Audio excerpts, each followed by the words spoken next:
cineinc.com।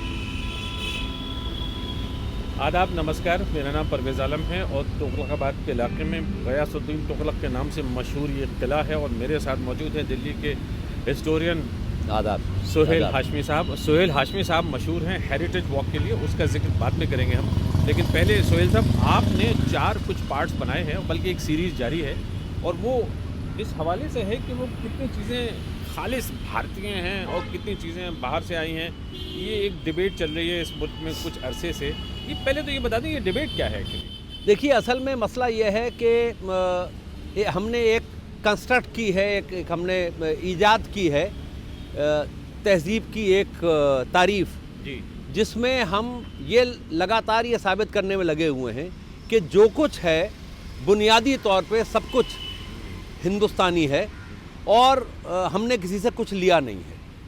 ये एक ऐसी डेफिनेशन है तहज़ीब की, कल्चर की, जो कतई गैर तारीख़ी है। इसका हिस्ट्री से कोई लेना देना नहीं है। दुनिया में कोई भी ऐसी सिविलाइजेशन, ऐसी तहज़ीब नहीं है जो सिर्फ़ अपने बिना पर बढ़ी हो, अपनी बिना पे उसने तरक्की की हो। दुनिया भर से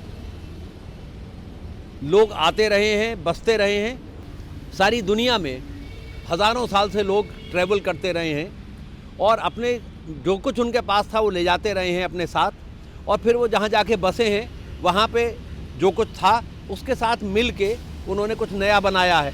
ये जो बहस है कि कौन सी सब्ज़ी कहाँ से आई और कौन सा खाना कहाँ से आया, ज़रा बताइए कि जैसे वो खाने की वो कौन सी चीज़ें हैं जो इस मुल्क में होती थी अब से 200-400 साल पहले या 1000 साल पहले, या फिर वो नई चीज़ें जो इस मुल्क में आई। अब मिसाल के तौर पे अगर आप किसी से पूछें कि हिंदुस्तानी खाने की तारीफ़ क्या है, तो वो कहेंगे उसमें मिर्च बहुत होती है। तो आजकल हिंदुस्तान के खाने की तारीफ़ ये है कि उसमें मिर्च होती है। दुनिया भर उस मिर्च के लिए उस खाने को खाती है, लेकिन मिर्च तो हिंदुस्तानी नहीं है। मिर्च को पुर्तगाली लेके आए और वो आज से 400 साल भी नहीं हुए, 400 साढ़े 400 साल पहले मिर्च हिंदुस्तान में आती है। हमारे खाने को खट्टा करने के लिए पहले, आज से 500 साल पहले या उससे पहले, हम लोग दही और इमली इस्तेमाल करते थे। आज खाने को खट्टा करने के लिए हम उसमें टमाटर डालते हैं। टमाटर हिंदुस्तानी नहीं है। जो लोग वेजिटेरियंस अपने आप को कहते हैं, उनके खाने में जो मेजर कॉन्स्टिट्यूएंट है वो आलू है, वो हिंदुस्तानी नहीं है। गोभी, जिसे हम फूल गोभी कहते हैं, वो हमारे पास फ्रांस से आई। जो हम पत्ता गोभी, कैबेज जिसको कहते हैं, वो इंग्लैंड से आई। आज हमारे यहाँ एक बीन बिकती है जिसे फ्रेंच बीन कहते हैं, उसका फ्रांस से कोई ताल्लुक़ नहीं है, वो अफ्रीका से आई है। शिमला मिर्च हम खाते हैं, उसका शिमला से कोई लेना देना नहीं है, वो साउथ अमेरिका से आई है। खानों में, वेजिटेरियन खानों में आजकल पनीर का बहुत रिवाज है। हिंदुस्तान में पनीर था ही नहीं पुर्तगालियों के आने से पहले। दिल्ली में और इस गिरदोनवाह के इलाके में मशरूम्स बहुत खाए जाने लगे हैं आजकल। दिल्ली में 1960 तक मशरूम नहीं होती थी। तो ये सारी चीज़ें लगातार बाहर से आ रही हैं। खाने में और चीज़ें देख लें, सेब हिंदुस्तानी नहीं है, अनार हिंदुस्तानी नहीं है। आज तक अनार जब बिकता है तो अनार बेचने वाला कहता है कंधार के अनार। अंगूर बिकते हैं चमन के नाम से। कंधार और चमन दोनों अफगानिस्तान में है। ये फल हिंदुस्तानी नहीं है। इनको बाबर हिंदुस्तान लेके आया था। बाबर ही आलू बुखारा और खुबानी हिंदुस्तान लेके आया था। उसने ही खरबूजा और तरबूज हिंदुस्तान में इंट्रोड्यूस किया। गन्ने की खेती हिंदुस्तान में सबसे पहले होनी शुरू हुई अरबों के ज़रिए, क्योंकि अरबों से हमारी बहुत लंबी, सैकड़ों हज़ारों साल पुरानी ट्रेड है। उनके ज़रिए ये सेंट्रल एशिया पहुंचा और वहाँ से वो और दुनिया भर में उसने ट्रैवल किया। उससे पहले बाकी दुनिया भर में शकरकंद से या चुकंदर से चीनी निकाली जाती थी। गन्ना जब पहुंचा तो फिर गन्ने की खेती होनी शुरू हुई। मॉरिशस, फिजी, या धीरे धीरे धीरे धीरे गन्ना गया और गन्ने की खेती करने के लिए हज़ारों लोग हिंदुस्तान से ले जाए गए। तो मॉरिशस में इतने सारे भोजपुरी बोलने वाले इसीलिए रहते हैं। फिजी में, वेस्ट इंडीज़ में, इन सब जगह गन्ने की खेती की वजह से हिंदुस्तानी वहाँ पर पहुँचे। पर एक बड़ा इंटरेस्टिंग किस्सा हुआ। यहाँ से चीनी अरब गई, अरब से इजिप्ट पहुँची। इजिप्ट वालों ने वो तरीका डेवलप किया जिसमें वो उसका एक ऐसा सॉल्यूशन बनाते थे, ऐसा घोल बनाते थे जिसमें और चीनी नहीं मिलाई जा सकती। वो उसको मिट्टी के बड़े बड़े ग्लासों में भर दिया करते थे, उसके बीच में एक धागा लटका देते थे और वो महीनों एक जगह रखा रहता था। धीरे धीरे धीरे उसके ऊपर क्रिस्टल्स जम जाते थे। खाने के बाद मुंह साफ करने के लिए उसे खाया करते थे। वो फिर वहाँ से हिंदुस्तान आई और हम उसे मिस्री कहते हैं क्योंकि वो मिस्र से आई है। अच्छा, इसी तरह से एक दूसरा प्रोग्राम फिर आपने किया कपड़ों के हवाले से। जी जी जी कि जो क्लोथिंग है, जी जी जो पहनना वस्त्र हैं, जी जी। वो क्या था, उसके बारे में मुझे थोड़ा सा याद दिलाइए। अब जो कपड़े मैं पहने बैठा हुआ हूँ, इसमें से कोई भी चीज़ हिंदुस्तानी नहीं है। ना मफलर, को तरह का हम गमछा पहना करते थे, लेकिन ये मफलर जो है, जिसको हम मफलर या स्कार्फ कहते हैं, ये यूरोपियन है। ये जैकेट यूरोपियन है। ये कॉर्डरॉय की ट्राउज़र्स, इस तरह के जूते, ये सब का सब बाहर का है। असल में अगर आप देखें तो कोई भी सिला हुआ कपड़ा हिंदुस्तानी नहीं है। हम लोग इसके बावजूद कि हम इंडस वैली के वक्त से, जैसे हड़प्पा की सिविलाइजेशन कहते हैं, इंडस की सिविलाइजेशन कहते हैं, हम कपास की खेती कर रहे हैं। हम बहुत बढ़िया कपास के कपड़े, कॉटन के कपड़े बनाया करते थे, लेकिन हमारे पास कैंची नहीं थी। कैंची हमारे पास आई यूनानियों के तबस्सुत से। दी ग्रीक्स वो कैंची लेके आए। जब तक आपके पास कैंची नहीं है, आप कपड़े को काट नहीं सकते। अगर आप कपड़े को काट नहीं सकते तो आप सी भी नहीं सकते। उससे पहले हम सिर्फ कपड़े की लेंथ को लपेट लिया करते थे। और आज भी हिंदुस्तान की अक्सरियत वही कपड़ा पहनती है। धोती, साड़ी, लुंगी, ये सब अनस्टिच्ड कपड़े हैं। औरतें ब्लाउज पहनती हैं। ब्लाउज के लिए हिंदुस्तान की किसी ज़बान में लफ्ज़ ही नहीं है, ब्लाउज ही कहलाता है। साड़ी के नीचे पेटीकोट पहना जाता है। पेटीकोट फ्रेंच भाषा का शब्द है और वो फ्रांसीसी लेके आए थे। उससे पहले हमारे यहाँ पेटीकोट होता नहीं था, साड़ी लपेट ली जाती थी। ब्लाउज का रिवाज 19वीं सदी के बाद का है। शलवार अफ़गानिस्तान से आई है। कुर्ता गालिबन तुर्किस्तान से, तुर्की से आया है। अफ्रीका में भी कुर्ता लफ्ज़ इस्तेमाल किया हाँ जाता है। हाँ। केरला में जब शादी होती है तो लड़का जो कपड़ा पहनता है, दूल्हा जो कपड़ा पहनता है, वो वेष्टी और जुब्बा होता है। जुब्बा अरबी का लफ्ज़ है और छोटी आस्तीन के कुर्ते को कहा जाता है। कोई भी सिला हुआ कपड़ा हिंदुस्तान में जो हम लोग पहनते हैं आज, वो हिंदुस्तानी नहीं है। कपास की खेती करने वाले और कपास के कपड़े बुनने वाली सभ्यताओं में हिंदुस्तान भी है। और हमको मोहनजोदाड़ो में ट्रेस मिलते हैं कपास के बीज मिले हैं। और हमें कुछ मूर्तियों के ऊपर ट्रेस मिला है कि वो एक छपाई वाला कपड़ा पहने हुए, उनका जिसको वो ट्राइबल हेड कहते हैं, छोटी सी मूर्ति है, लेकिन वो एक उसके शरीर के ऊपर एक कपड़ा बना हुआ है, जिसको देख के जो पुरातत्ववेत्ता होते हैं, आर्कियोलॉजिस्ट, उनका मानना है कि ये कॉटन का डिज़ाइन है। और हिंदुस्तान की जनता का बड़ा हिस्सा आज भी बगैर सिला कपड़ा पहनता है। ज़रा सोचिए, साड़ी, लुंगी, धोती, ये सिले हुए कपड़े नहीं। औरतें साड़ी के नीचे पेटीकोट पहनती हैं। हिंदुस्तान की किसी भी भाषा में पेटीकोट के लिए शब्द ही नहीं है, वो पेटीकोट ही कहलाता है। और पेटीकोट फ्रेंच भाषा या अंग्रेज़ी भाषा का शब्द। साड़ी के नीचे औरतें ब्लाउज़ पहनती हैं। ब्लाउज़ सिला हुआ कपड़ा है और हिंदुस्तान की किसी भाषा में ब्लाउज़ के लिए कोई शब्द ही नहीं। कुछ लोग कहते हैं चोली, कंचुकी, लेकिन चोली और कंचुकी सिले हुए कपड़े नहीं थे, वो कपड़े की पट्टी होती थी जिसे वक्ष के ऊपर बांध लिया जाता था। ब्रह्मो समाज ने बंगाल में 19वीं शताब्दी में ब्लाउज़ पहनने का प्रचार करना शुरू किया। तो बंगाल में ब्राह्मणों की एक संस्था ने उसका विरोध किया। उन्होंने कहा ये विदेशी कपड़ा है, मलेच्छ लाए हैं और उससे हमारी सभ्यता भ्रष्ट हो जाएगी, इसे नहीं पहनना चाहिए। केरल में एक समाज सुधारक थे, रैशनलिस्ट थे, उन्होंने अपनी पत्नी को ब्लाउज़ सिलवा के दिया। फिर वो किसी आंदोलन में गिरफ्तार हो गए, जेल में थे। उनकी पत्नी ने उनको खत लिखा कि ये शरीर के ऊपर पहनने वाला जो वस्त्र तुमने मुझको दिया है, उसके पास इसके लिए कोई नाम नहीं था, तुम्हारी माँ मुझे इसको पहनने नहीं देती, तो मैंने इस कपड़े को तय करके ट्रंक में रखा हुआ है, जब तुम जेल से छूट के आओगे तो तुम्हारे लिए पहनूंगी। ये किस्सा मुझको प्रोफेसर के.एन. पानिक्कर ने सुनाया था। शलवार अफगानिस्तान से आई है। कुर्ता पोर्चुगीज़ भाषा का शब्द है। पजामा फारसी भाषा का शब्द है। शेरवानी बाहर से आई है। आजकल तो सब लोग पैंट और शर्ट पहन रहे हैं, जीन्स पहन रहे हैं, टी शर्ट पहन रहे हैं, इसमें तो सब जानते हैं कि ये विदेशी हैं, कोट पहन रहे हैं।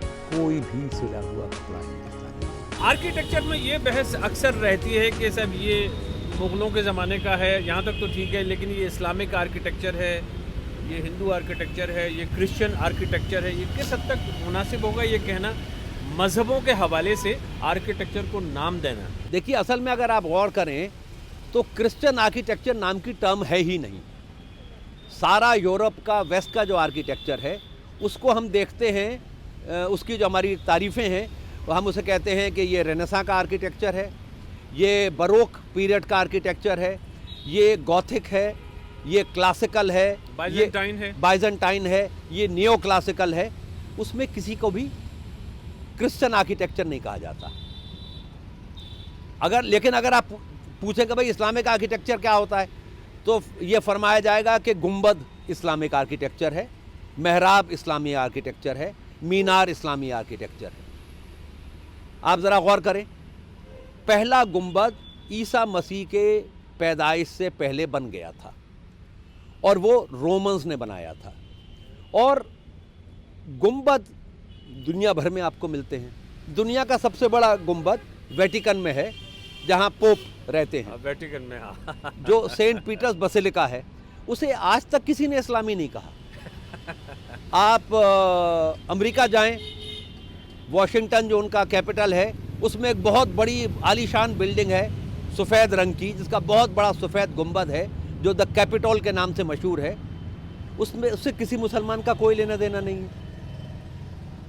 अगर इस्लामिक आर्किटेक्चर होता तो सारी मस्जिदें तो कम से कम एक जैसी लगनी चाहिए थी।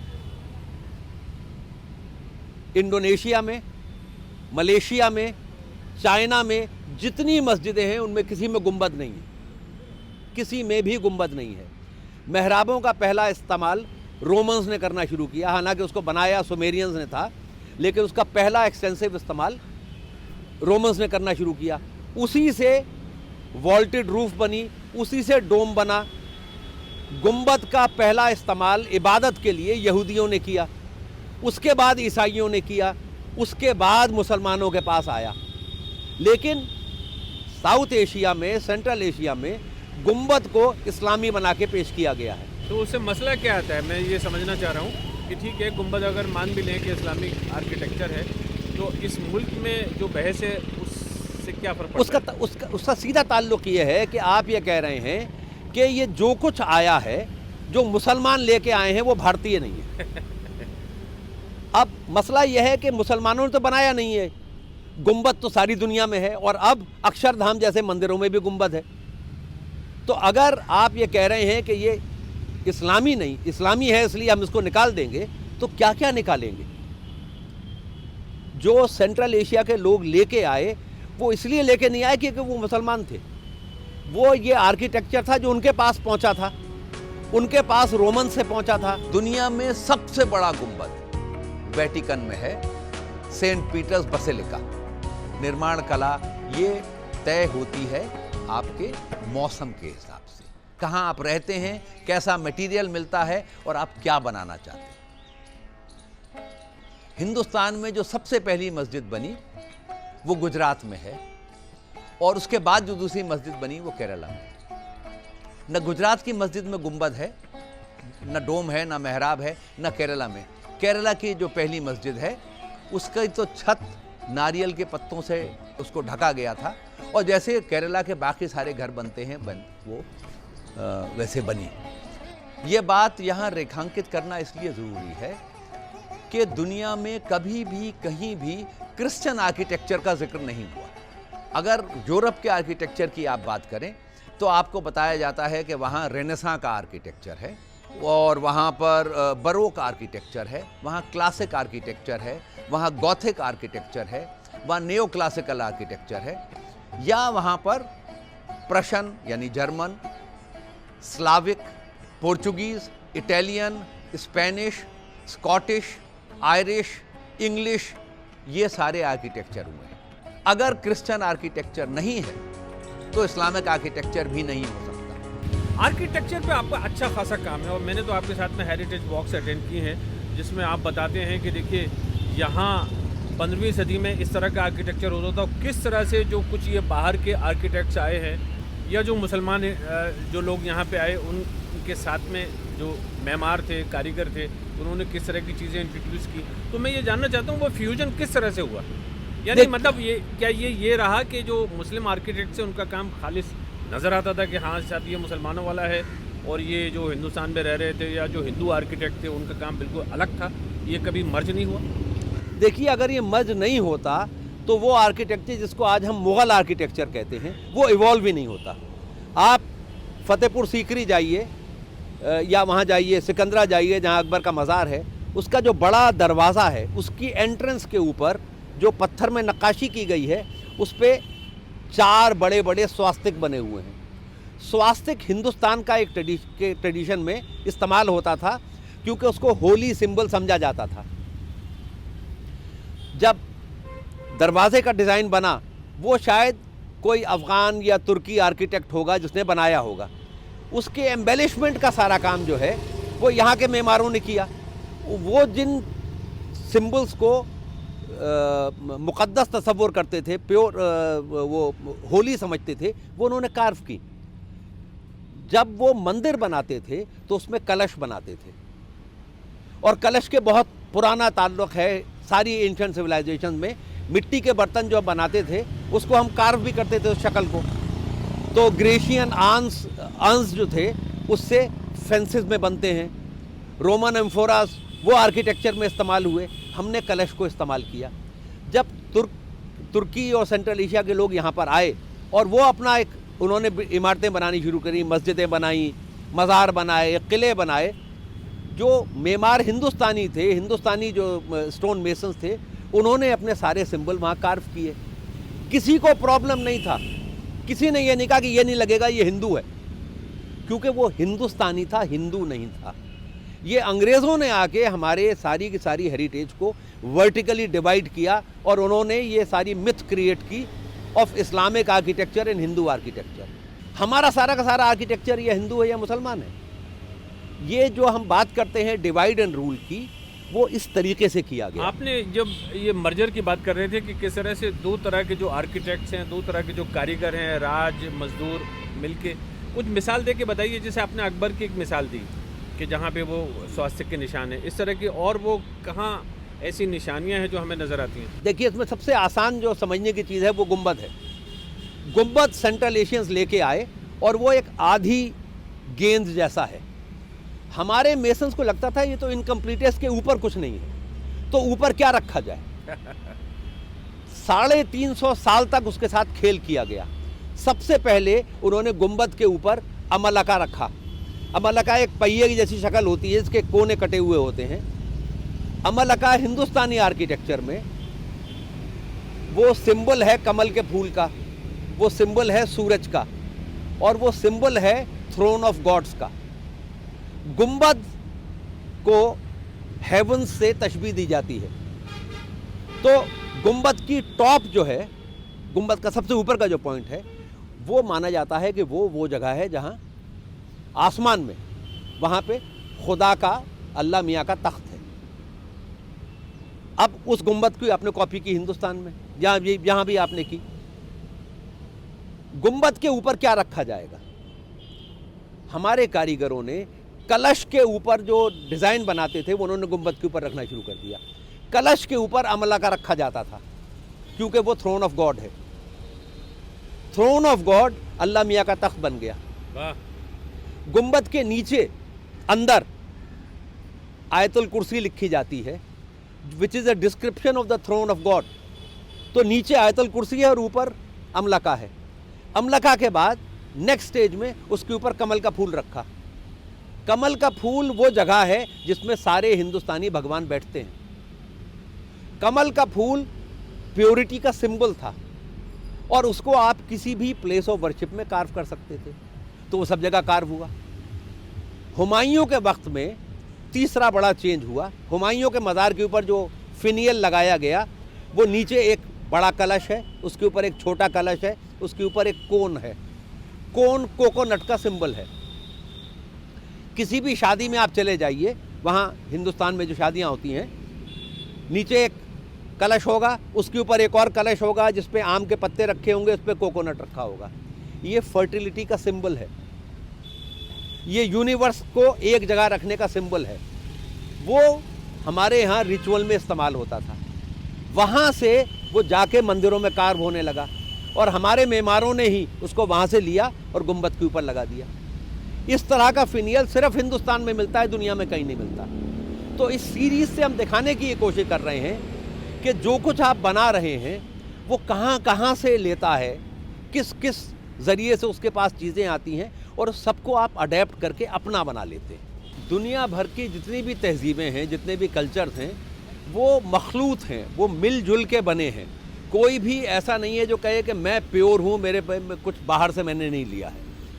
तो जो ये आजकल हमारे मुल्क में जो बहस चल रही है कि फ़लाँ चीज़ बाहर की है और फ़लाँ चीज़ हिंदुस्तानी है और जो बाहर की चीज़ उनको निकाल देना चाहिए, तो हम ये कोशिश कर रहे हैं सीरीज़ से दिखाने की कि जो कुछ हम आज हैं वो दुनिया भर से लेके जो चीज़ें इकट्ठी हुई हैं उससे हम बने हैं और हमने दुनिया भर को दिया है। मैं ये समझ रहा हूँ कि ये तो खासी हद तक बड़ी सियासी डिबेट है, एकेडमिक तो इसमें है नहीं, या है कुछ स्कॉलरली मामला, तो इसमें कुछ गुंजाइश नज़र नहीं आती, तो खाली सियासी किस्म की बहस है। देखिए, ये जो सियासी बहस है उसको एक सियासी रंग दिया गया है। जो असल चीज़ है वो देखने की है कि जैसे अलग अलग सिविलाइजेशंस एक साथ आके एक साथ क्रिएट करती हैं, आप उसकी बात नहीं करना चाहते। आप उस सबको एक ख़ास सियासी रंग दे के आप उसको लोगों को अलग करना चाह रहे हैं। एकेडमिक्स का काम क्या है कि वो आपको दिखाए कि ये जो आप सियासत कर रहे हैं ये गलत है। इस सियासत की कोई बुनियाद तारीख़ में नहीं है, इसकी कोई बुनियाद हमारे तहज़ीब में, हमारे तमद्दुन में, हमारी सिविलाइजेशन में, हमारी सभ्यता से ये पैदा नहीं हुई है। क्योंकि हमारी सभ्यता क्या है, जो 5000 साल पहले हम थे, हम वो नहीं हैं। वक्त आगे बढ़ता है, लोग आगे बढ़ते हैं, नई चीज़ें आती हैं, पुरानी चीज़ों को छोड़ दिया जाता है। इस सबसे मिल के सिविलाइजेशन बनती है। सिविलाइजेशन कोई सारे वक्त के लिए दुनिया में एक जगह फ्रोज़न मुंजमद चीज़ नहीं है। अगर वो रोज़ तब्दील नहीं होती रहेगी तो वो मर जाएगी। लेकिन इस सियासत को समझने के लिए हमको अपनी तहज़ीब के जो रिसोर्सेज हैं, कैसे हमारी तहज़ीब डेवलप हुई है, कैसे वो यहाँ पहुँची है, इसको जब तक हम नहीं समझते हम इस सियासत की जो पेचीदगियाँ हैं उनको भी नहीं समझ सकते। बहुत दिलचस्प बात कही और मुझे एकदम से याद आया कि म्यूज़िक के हवाले से भी बहुत कुछ हो सकता है। कि जैसे कहा जाता है कि ये जो म्यूज़िक है ये भारतीय है, ये विदेशी है, वगैरह वगैरह, लेकिन किस तरह से कई तरह के म्यूज़िक आपस में आके मिले और कई तरह के इंस्ट्रूमेंट्स हैं जो पिछले 500, 700, 800 साल में निकल के आए, या बल्कि जिसको हिंदुस्तानी संगीत कहते हैं, वो तो दरअसल इतनी सारी जो तहजीबें हैं उनका मिला जुला। हमारे जितने जो वोकलिस्ट हैं वो जब गाने बैठते हैं तो उनके साथ संगत के लिए जो इंस्ट्रूमेंट इस्तेमाल होता है उसमें तानपुरा तो होता ही है, एक और इंस्ट्रूमेंट इस्तेमाल होता है, इसका नाम हारमोनियम है। वो हिंदुस्तानी नहीं है। हारमोनियम ऑल इंडिया रेडियो में बैन कर दिया गया था एक ज़माने। जी हाँ, दुनिया भर में हिंदुस्तानी संगीत की जो पहचान थी वो रविशंकर की मेहरबानी से सितार के ज़रिए बनी। सितार में नीचे एक बड़ा सा तूंबा होता है, ये तूंबा हिंदुस्तानी नहीं होता। सीताफल जो फल है, जिसको कुमड़ा भी कहते हैं, पम्पकिन, वो हिंदुस्तानी नहीं है, वो साउथ अमेरिका से आया है। अच्छा, जब तक पम्पकिन हिंदुस्तान नहीं आया था, ये बड़े तूंबे हमारे पास नहीं थे, हम ना तानपुरा बना सकते थे ना सितार बना सकते थे। मगर वीणा तो थी, वीणा तो हाँ, वीणा थी। वो लकड़ी के सॉलिड टुकड़े को कार्व करके बनाई जाती है। आप नेशनल म्यूजियम जाएं और हमारे सारे पुराने म्यूजिकल इंस्ट्रूमेंट देखें, किसी एक में भी तूंबा नहीं है। वो शीशम की या और लकड़ियों से काट के उससे बना करते थे। सोहेल हाशमी साहब, आपके साथ तो मैं घंटों बात कर सकता हूँ आपको सुनने के लिए। मेहरबानी। बहुत बहुत शुक्रिया आपका। आदाब। आदाब। cineinc.com